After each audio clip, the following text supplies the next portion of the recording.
vers un développement durable, écologique, économique, social, qui soit viable, équitable et vivable. Le développement durable est un développement qui répond aux besoins du présent sans compromettre la capacité des générations futures de répondre aux leurs. Le rapport Brundtland, 1987. Comment concevoir le développement durable en tenant compte des ressources limitées en énergie, en terres cultivables et en eau. Risques naturels augmentés et risques pour les populations. En énergie, au niveau de l'eau et au niveau des terres cultivables. Au niveau de l'énergie. Énergie fossile. L'énergie fossile provient de la décomposition très lente d'éléments vivants.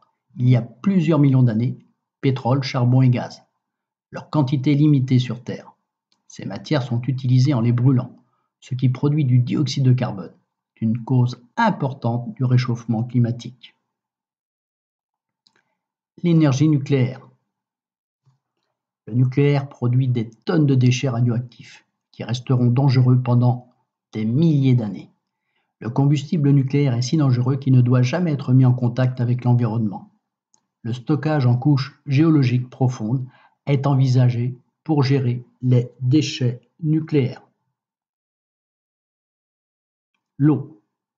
Arrosage intensif. 70% d'eau puisée dans le monde sert à l'agriculture et 20 à 60% de cette eau est perdue à cause d'une irrigation classique. Eutrophisation des cours d'eau. Observez.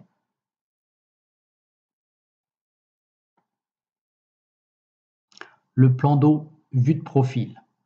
Les substances contenues dans les engrais finissent par arriver dans l'eau. L'énergie lumineuse plus les substances nutritives, multiplication rapide des algues.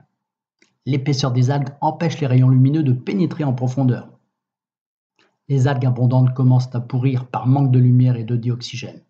C'est le phénomène d'eutrophisation, avec en plus une odeur nauséabonde.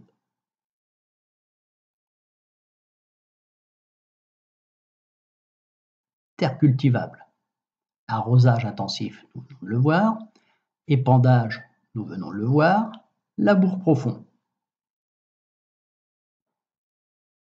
Les effets nocifs du labour actuel.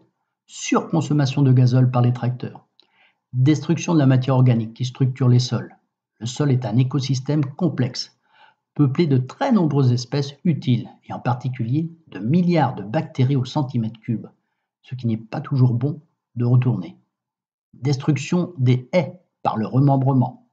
Libération de dioxyde de carbone et de méthane enfouis dans le sol. Gaspillage alimentaire. Le gaspillage alimentaire, c'est 3% de gaz à effet de serre. En plus, 30% de terres agricoles en plus. 3,75 millions d'emballages alimentaires utilisés par an en France et 160 € d'argent perdus par Français et par an. Des solutions? Le développement durable. Énergie. Énergie solaire. L'énergie solaire est une énergie électrique produite à partir du rayonnement solaire grâce à des panneaux ou des centrales solaires photovoltaïques. En 2016, au niveau mondial, la production d'électricité solaire représente seulement 1,8% de la production totale d'électricité.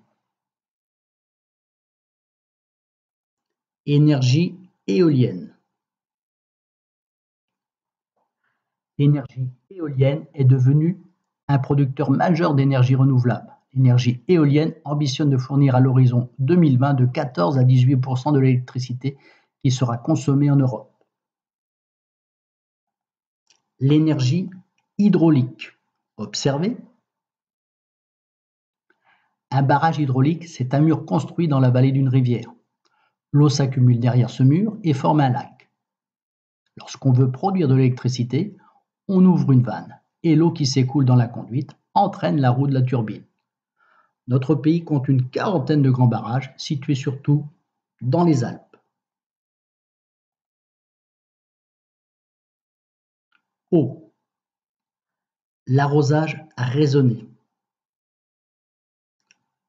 Adapter les volumes prélevables aux volumes réellement disponibles. Utiliser des systèmes automatisés qui contrôlent l'humidité du sol et la température de la partie aérienne des plantes.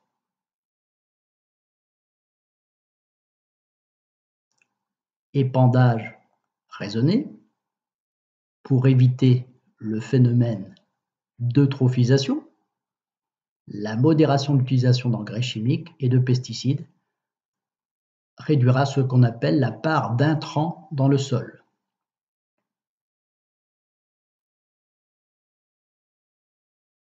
Épuration.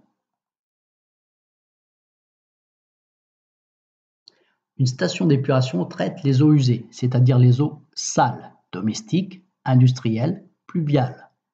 Les trois principaux types de stations d'épuration sont les boues activées, les filtres plantés de roseaux et le lagunage naturel.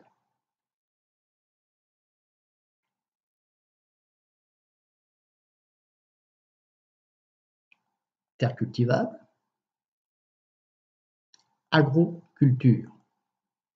Première année. Deuxième année. 30 millions d'hectares par an de sols cultivables perdus à cause de la dégradation de l'environnement.